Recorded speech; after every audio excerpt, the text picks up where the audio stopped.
Structural development जो होना था उस पर ये पार्टियां खड़ी नहीं उतरी। लगभग 60% लोग जो है बदलाव चाहते हैं कि हमारी शक्ति इतनी हो चुकी है कि हम पूरे 243 विधानसभा क्षेत्र में चुनाव लड़ेंगे। 9 लोग पुष्पम प्रिया की पार्टी को नहीं जानते होंगे, लेकिन 10 लोग जनसुराज को जरूर जानते होंगे। एक्चुअली में ये पार्टी नहीं बल्कि परिवार और जातियों का गिरोह है। नमस्कार, मेरा नाम राघव है और आप भारतीय न्यूज़ देख रहे हैं। भारतीय न्यूज़ बिहार चुनाव की कवरेज के लिए लगभग 20 दिनों से बिहार में मौजूद है।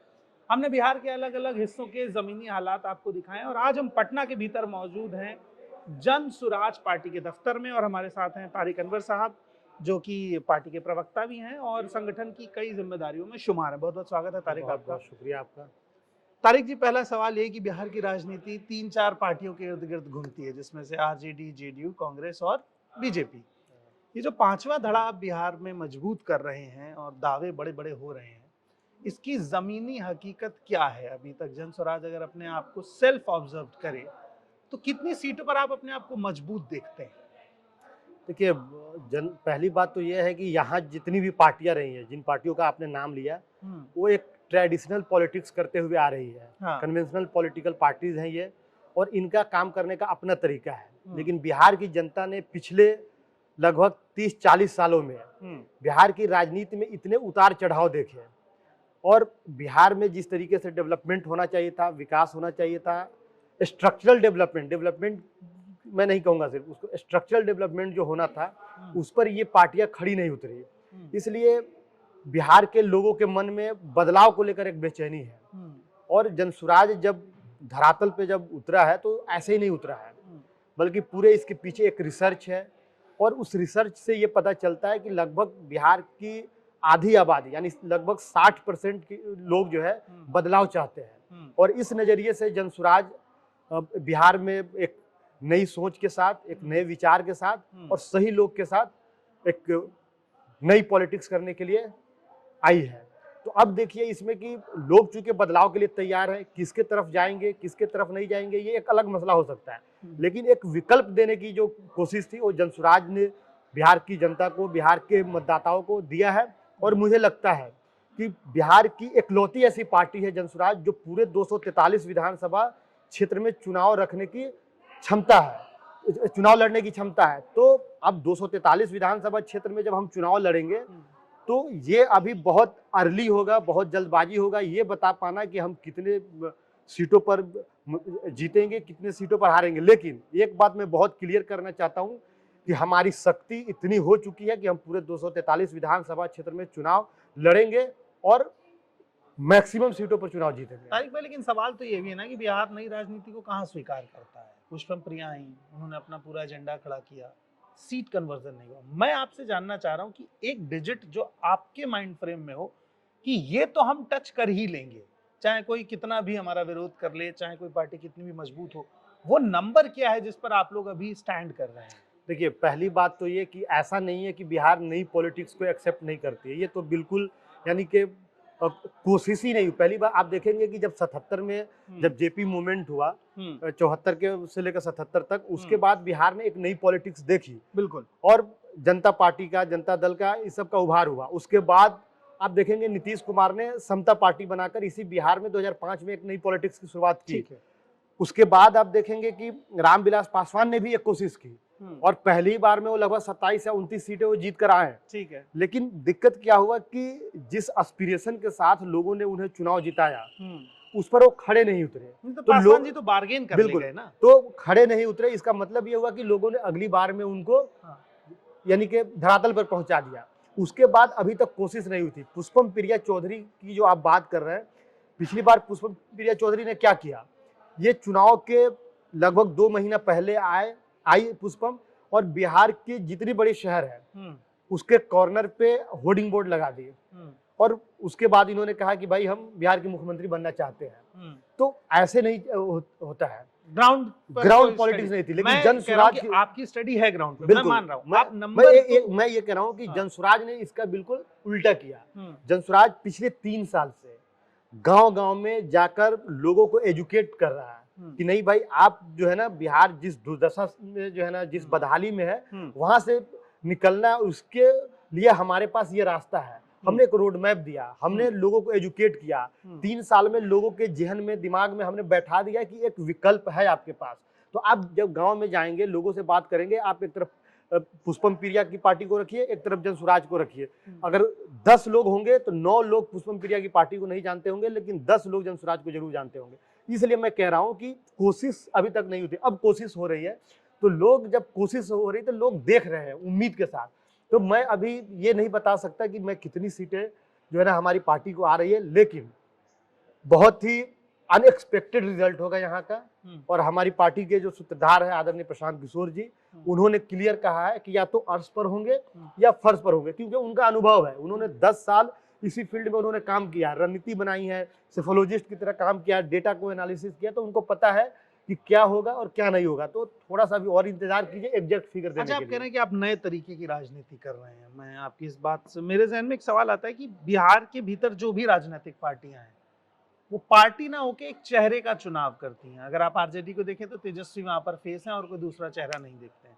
जेडीयू की मैं बात करता हूं तो वहां पर नीतीश एक चेहरा है, दूसरा कोई चेहरा नहीं दिखता है। कांग्रेस की बात करता हूं तो अभी तक नहीं पता कि बिहार का क्या स्टैंड है, राहुल ही एक अकेला चेहरा है।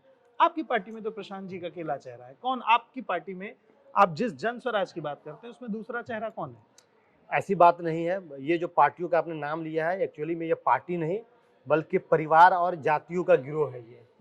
वो आप आरजेडी की बात कर ले, चिराग पासवान जी की पार्टी की बात कर ले, किसी भी पार्टी की बात कर ले, एक्सेप्ट भारतीय जनता पार्टी, ये जातियों का गिरोह है। जहां तक रहा सवाल चेहरा का, तो आप अगर तारिक अनवर चंपारनी से अगर आप यहाँ पर बैठकर अगर आप इंटरव्यू कर रहे हैं, तो इसका मतलब ये है कि तारिक अनवर चंपारनी भी अपने आप में एक चेहरा है। जनसुराज, एक मिनट मैं समझा रहा हूँ। चूंकि जनसुराज की जो शुरुआत है, जो बुनियाद है, जो सोच है, उसको प्रशांत किशोर जी आगे लेकर आए। ठीक है। जब प्रशांत किशोर जी जब आगे लेकर आए, लोगों के बीच गए, तो लोगों ने धीरे धीरे, चूंकि नई पार्टी है और नई पार्टी है तो चेहरे भी नए नए डेवलप होंगे। तो कुछ दिन पहले तक लोगों को लग रहा था कि भाई हमारे पास प्रदेश अध्यक्ष नहीं होगा।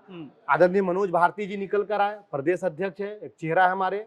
उदय सिंह जी राष्ट्रीय अध्यक्ष है, बड़ा नाम है उनका, पहले से चेहरा है। तो ऐसे हर इलाके में, हर जिले में जब आप जाएंगे तो एक चेहरा है। लेकिन जब आप पैन बिहार अगर आप देखेंगे तो जाहिर सी बात है कि जो आदमी जिस चीज की शुरुआत करता है उसको एडवांटेज मिलता है, जो कोशिश करता है एडवांटेज मिलता है। पूरे गांव के, पूरे बिहार के गांव-गांव में एक व्यक्ति गया जिसका नाम प्रशांत किशोर है। आज भी, आज के दिन में जब आप इंटरव्यू कर रहे हैं तो पूरे बिहार में 3 बड़ी सभाएं प्रशांत किशोर जी कर रहे हैं। तो जो जितना ग्राउंड पर जाएगा, जितना मेहनत करेगा, तो उसका चेहरा बनेगा। मैं अपनी बात कर रहा हूँ, मैं प्रशांत किशोर जी की इतना मेहनत नहीं करता हूँ और मुझे लगता है कि मुझसे हो भी नहीं पाएगा, तो मैं उतना बड़ा चेहरा नहीं बन पाएगा। लेकिन एक व्यक्ति जो सुबह 7 बजे निकल रहा है, रात में 12 बजे वापस आ रहा है, तो संघर्ष का भी फल मिलता है, इसलिए भी चेहरा जो है ना डेवलप होता है, चेहरा बनता है। एक सवाल मेरा और है कि बीजेपी से ऐसी क्या अनबन हुई कि बहुत मुखर हो गए प्रशांत किशोर अमित शाह के लिए, प्रधानमंत्री के लिए और बिहार बीजेपी के लिए खासकर? क्या समस्या हुई?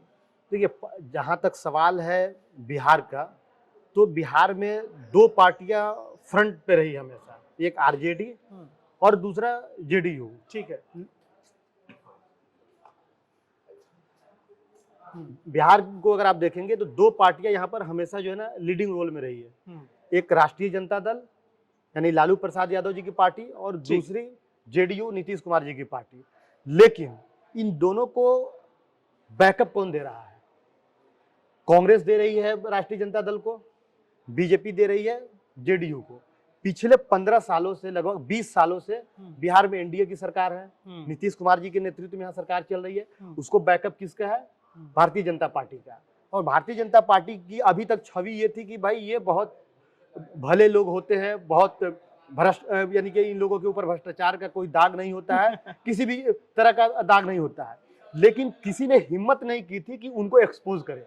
जब प्रशांत किशोर जी जब पूरी मुहिम चला रहे थे, जब बिहार को जब देख रहे हैं, तो देखते कि भाई बिहार की बदहाली में तो जितना जिम्मेदार जेडीयू है उतना ही बीजेपी है, जितना भारतीय जनता पार्टी है उतना ही कांग्रेस है, क्योंकि इन्होंने गठबंधन के साथ यहाँ सरकारें चलाई है। तो अगर हम सिर्फ जेडीयू को टारगेट करते हैं, बीजेपी के लोगों को अगर हम छोड़ देते हैं, तो कहीं से जस्टिस नहीं है, न्याय नहीं है।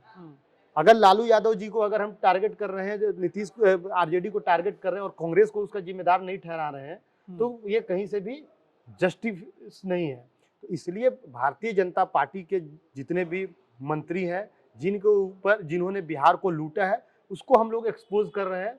बाकी किसी तरीके किसी से भी व्यक्तिगत तौर पर कोई लफड़ा, कोई झगड़ा नहीं है। ये अच्छा, अगर ये ऑप्शन पार्टियों का और विरोध। मान लीजिए आपको 20 सीट बिहार में मिल जाती है, हो सकता है 250 मिले, पर मैं एक अपना प्रिडिक्शन कह रहा हूँ, तो किस तरफ जाने का चुनाव ज्यादा आपको दिखता है? फैसला आपके हाथ में नहीं है, जाहिर सी बात है, मगर आपको क्या लगता है, the taste of politics at the side of ideology of Swaraj, किधर झुकाव बन सकता है? देखिए, पहली बात तो यह है कि हमारे नेता आदरणीय प्रशांत किशोर जी ने ऑन रिकॉर्ड कई मीडिया चैनल्स पर उन्होंने ये बातें कही हैं कि या तो हम अर्श पर होंगे या फर्श पर होंगे, 10 से नीचे होंगे या डिसिसिव रिजल्ट होगा, लगभग 150 के आसपास जो है ना हमारी सीटें होंगी। अगर ऐसी परिस्थिति बनती है जिसकी आप बात कर रहे हैं, तो इन्होंने लिखित तौर पर दिया है कि हम उन्हें फ्री कर देंगे कि भैया आपको जहां जाना है जाइए, हम फिर जीरो से शुरुआत करेंगे। जिस तरीके से 2 अक्टूबर 2022 से हमने शुरुआत की थी, फिर से हम नई तरीके से शुरुआत करेंगे। लेकिन आप जो कह रहे हैं कि आपको अगर परिस्थिति वैसी बनती है, तो परिस्थिति तो पहली बात बनेगी नहीं। अगर बनती है तो जो आदरणीय नेता प्रशांत किशोर जी का और जनसुराज की जो एग्जीक्यूटिव काउंसिल है जो फैसला लेगी, वो सबको सर्वमान्य होगा।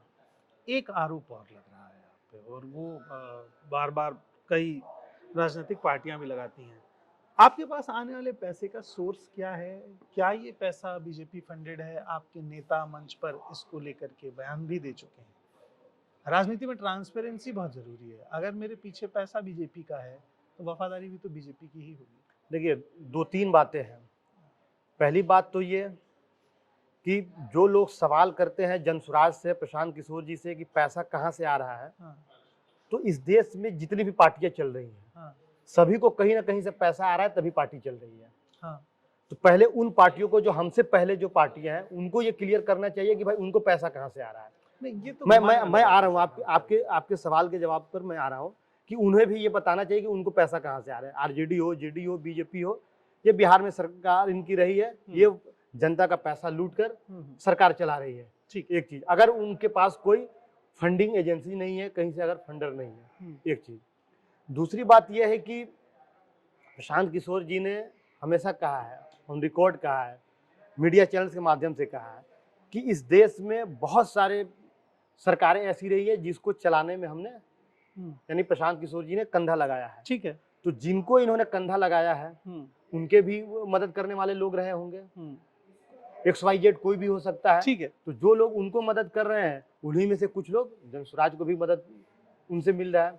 तीसरी बात यह है कि ये अगर कोई पार्टी, मान लीजिए बीजेपी कह रही है, जब बीजेपी पे जब हम लोग अटैक कर रहे हैं, तो बीजेपी कह रही है कि नहीं नहीं भैया ये तो कांग्रेस फंडेड है, कांग्रेस की बी टीम है। जब इंडिया गठबंधन को हम लोग टारगेट कर रहे हैं, उनके उन्होंने जो लूटा है, जो खसोटा है, जो भ्रष्टाचार किया, उसको उजागर कर रहे हैं, तो वो लोग ये कह रहे हैं कि भैया भारतीय जनता पार्टी की बी टीम है। तो पहले ये लोग आपस में तय कर ले कि किससे जो है ना फंडिंग हो रही है। लेकिन एक इससे भी बड़ा सवाल ये है कि क्या किसी भी व्यक्ति को, किसी भी पार्टी को कोई दूसरे तीसरे व्यक्ति क्या इतने लंबे टाइम तक फंड कर सकते हैं? क्योंकि जनसुराज की जो व्यवस्था है, आज आप उस व्यवस्था को देखेंगे तो ये 2-4 रुपए वाली व्यवस्था तो है नहीं। पैसा तो बहुत है आप लोगों के पास, 2-4 रुपए की व्यवस्था है नहीं। तो क्या कोई पार्टी किसी को 4 सालों तक कोई व्यवस्था चलाने के लिए जो है ना इतना फंड कर देगी? तो फिर एक बात ये भी तो उठेगी ना कि आपने कभी कांग्रेस के लिए काम नहीं किया। एकदम किया कांग्रेस के लिए काम। कहाँ पर? प्रशांत किशोर जी ने काम किया, पंजाब में काम किया कैप्टन अमरिंदर सिंह के लिए। Captain Amarinder Singh is a individual person. नहीं, मुख्यमंत्री तो कांग्रेस के थे ना। ठीक है, वो फेस थे, पंजाब के लिए थे। और उत्तर प्रदेश में काम किया गया। उत्तर प्रदेश में पार्टी का पूरा काम आपके पास था, जितना भी काम था। मैं वही कह रहा हूँ, जैसे अभी आपने एक बात कही कि प्रशांत जी 1-to-1 में बिलीव रखते हैं, he directly in touch with Modi. नहीं, ऐसा नहीं है। He directly with touch with Mamata. अगर ममता के लिए काम हुआ तो टीएमसी के लिए काम हुआ, अगर जैसे मैं आम आदमी पार्टी के लिए काम हुआ तो केजरीवाल के लिए काम हुआ। मैं वो पूछ रहा हूँ कि प्रशांत जी मोदी जी के करीबी थे, उनके साथ रहते थे जब तक चुनाव का समय था। नीतीश जी के साथ जब वो काम कर रहे थे तो नीतीश जी के साथ रहते थे। ममता जी के साथ काम कर रहे थे तो ममता जी के साथ रहते थे, पर जब कांग्रेस के लिए काम कर रहे थे तो राहुल जी का उनसे इंटरेक्शन नहीं है। एज अ मेन कांग्रेस जिसको कहते हैं ना, Congress committee, Indian national Congress जो इस कांग्रेस की कमेटी है, उसमें प्रशांत जी नहीं थे अभी तक का जो पूरा रिकॉर्ड जो मेरे पास है। हो सकता है कुछ ऐसी बात हो अंदर की जो आपको पता हो। तो यहाँ पर ये बात क्लियर हो जाती है कि बाकी सारी पार्टियों से जुड़े हुए लोग उनको समर्थन दे रहे हैं अंदर से, पर क्योंकि कांग्रेस के साथ उनका ऐसा कोई संबंध नहीं रहा है, तो अकेली कांग्रेस है जो अगेंस्ट है उनके, या फिर वो अकेले कांग्रेस के अगेंस्ट है।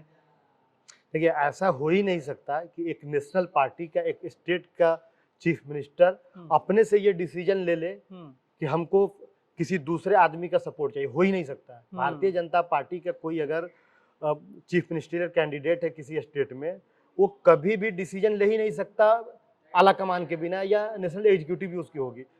ठीक वही बात है कांग्रेस का। कांग्रेस का कोई एक भी चीफ मिनिस्टरियल कैंडिडेट फैसला कर ही नहीं सकता कि हमको किसी व्यक्ति का सपोर्ट लेकर, किसी व्यक्ति का सपोर्ट लेकर लेना है। ये अकेला फैसला हो ही नहीं सकता जब तक CWC हो, CEC हो, जब तक वहां से डिसीजन न मिले, हो ही नहीं सकता। अगर ऐसा हुआ तो फिर ये कांग्रेस के लिए तो बहुत बुरा संकेत है कि भैया आपको बाईपास करके आपका कोई दूसरा आदमी पूरे स्टेट की कमांड किसी तीसरे आदमी को दे दे रहा है, तो ये तो उनके लिए बहुत क्वेश्चन मार्क है। लेकिन ऐसा होता नहीं है। ये जब तक अंडरस्टैंडिंग न हो आला कमान का या CWC का, CEC का। आपकी क्या रणनीति है बिहार में? आपको क्या लगता है कि जन स्वराज किन बेसिक मुद्दों पर काम कर रही है? मैं ये नहीं कहूंगा कि आप मुझे पूरा रोड मैप बता दें, पर 3 चीजें, जैसे हर पार्टी, कांग्रेस 3 मुद्दों को लेकर के आई है कि बिहार में पलायन और रोजगार की बात करेगी, और बिहार को भ्रष्टाचार फ्री करना है, और बिहार के भीतर वोट चोरी, एक SIR जो बड़ा मुद्दा है। आप लोग SIR पर इस तरह से खामोश क्यों हैं? क्या SIR जन स्वराज को मुद्दा नहीं लग रहा है? देखिए, SIR का जो मसला है, SIR में हमारी पार्टी का स्टैंड बिल्कुल क्लियर है। और प्रशांत किशोर जी पहले व्यक्ति थे जिन्होंने राहुल गांधी के प्रेस कॉन्फ्रेंस से भी पहले, जब उन्होंने महाराष्ट्र का जब मुद्दा उठाया था, उस टाइम में आप ही के पॉलिटिक्स पे, आप ही के चैनल पॉलिटिक्स पर अनिल शारदा को उन्होंने इंटरव्यू दिया था, और उन्होंने राहुल गांधी की बातों का सपोर्ट किया था। ठीक बात है, एकदम क्लियर स्टैंड है यहाँ। ठीक है। और चुनाव आयोग के पास भी हमारे राष्ट्रीय अध्यक्ष गए थे, आदरणीय उदय सिंह जी, वहां भी गए, वहां भी मिले। जो हमारी आपत्ति थी, सारी आपत्तियों को हमने वहां दर्ज कराया। एक चीज। दूसरी बात है कि जो मुद्दों की बात है बिहार में, पलायन किसका मुद्दा है? इस चुनाव से पहले बिहार में कभी आपने पलायन का मुद्दा सुना था क्या? नहीं। जो कांग्रेस आज पलायन पे चर्चा कर रही है, किसके साथ गठबंधन में थे ये लोग? राष्ट्रीय जनता दल के साथ। बिहार को पलायन के दलदल में धकेलने वाले ये लोग हैं। और जब प्रशांत किशोर जी ने पूरे बिहार में घूम घूम कर लोगों को एजुकेट कर दिया पलायन पर, और हमारे जो 5 मुद्दे हैं उसमें जो पहला मुद्दा है वो पलायन है, तो आज कांग्रेस भी बात कर रही है पलायन पे, तेजस्वी यादव भी पलायन पे बात कर रहे हैं। इवन जो 20 साल से यहाँ सरकार है जो पलायन को रोक नहीं सकी, वो भी पलायन पर बात कर रहे हैं। और उतना तो छोड़ दीजिए, जो प्रधानमंत्री बिहार में आकर घोषणा करते हैं कि हमने ट्रेनें खोल दी है गुजरात जाने के लिए, सूरत जाने के लिए, वो भी जब अगली बार आते हैं तो पलायन को यहाँ मुद्दा बनाते हैं। तो पलायन तो वही करा रहे हैं। पलायन का पूरा मुद्दा जनसुराज का है। बाकी जो लोग भी चर्चा कर रहे हैं वो जनसुराज की डर से कर रहे हैं। तारिक भाई, आखिरी सवाल है, मैं चाहूंगा मुझे साफ जवाब मिले। वोट चोरी पर आप लोगों का क्या स्टैंड है? देखिए, वोट चोरी का जो मसला है, पहली बात तो यह है कि राहुल गांधी जी जो प्रेस कॉन्फ्रेंस कर रहे थे, वो बिहार का उनके पास जो है ना सैंपल नहीं था।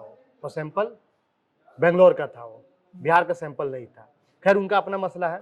लेकिन जनसुराज का ये क्लियर स्टैंड है कि SIR की जो प्रक्रिया थी, SIR पे आपने मुझे बता दिया, उसमें बहुत सारे लूप होल्स थे। वो मैं सहमत हूं आपकी बात से। और जो वोट चोरी का जो मसला है, लोग अगर निकल कर आ रहे हैं, जैसे मैं अपनी गांव का एग्जांपल दूं, मैं अपने घर का एग्जांपल दूं, तो हमारे चचा हरियाणा में उन्होंने घर बना लिया। उनका वोट हरियाणा में भी था, बिहार में भी था।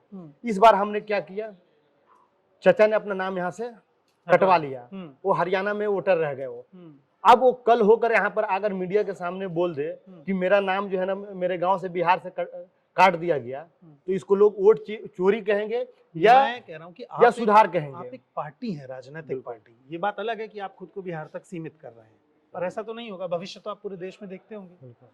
पूरे देश की पॉलिटिकल स्ट्रक्चर का मुद्दा है 1 लाख से ज्यादा फर्जी वोटर की प्रेस कॉन्फ्रेंस कर रहे हैं। 3 पूर्व चुनाव आयुक्त कह रहे हैं कि चुनाव आयोग निष्पक्ष नहीं है। खुद चुनाव आयोग के जो हेड हैं उनकी जो भाषा है उससे तमाम पार्टियां अपना विरोध दर्ज करा रही हैं।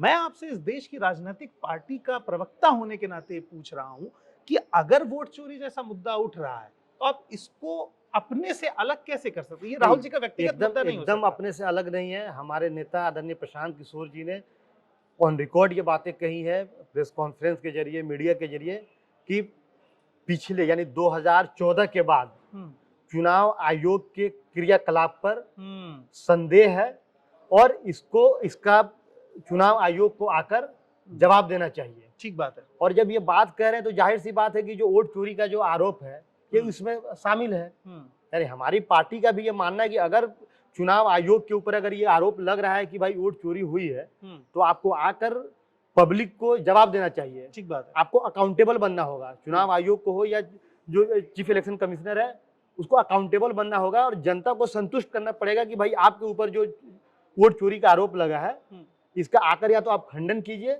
या आप संतुष्ट करने वाला जो है ना संतोषप्रद आप जवाब दीजिए, जो कि अभी तक चुनाव आयोग की तरफ से नहीं दिया गया है।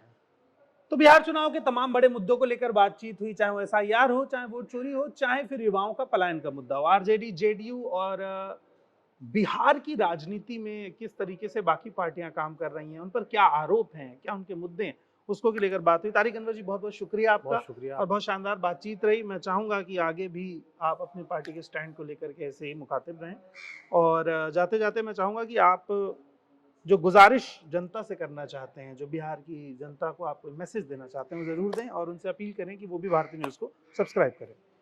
बिहार की जनता से हमारी ये अपील है कि पिछले 30-40 सालों में बिहार में जिस तरीके से बिहार को पलायन के दलदल में ढकेल दिया गया है, जिस तरीके से बेरोजगारी यहाँ पर हावी है, जिस तरीके से मजदूरों किसानों के साथ यहाँ पर शोषण किया जा रहा है, जिस तरीके से हमारे नौजवान शिक्षित होकर भी उनके पास कोई काम धंधा नहीं है, इन सब मुद्दों को लेकर पहली बार बिहार में जनसुराज ने एक मुद्दा बनाया है और इस मुद्दे के साथ बिहार के नौजवानों को, बिहार के बुजुर्गों को, जो बेरोजगार लोग हैं, जो यहाँ से पलायन करके दूसरे जगह जा रहे हैं, इन सभी को इकट्ठा होना चाहिए और 30-40 सालों के बाद जो विकल्प मिला है बिहार को जनसुराज के रूप में, उनके साथ आना चाहिए और बिहार को बदलने में सहयोग करना चाहिए। बहुत बहुत शुक्रिया, धन्यवाद।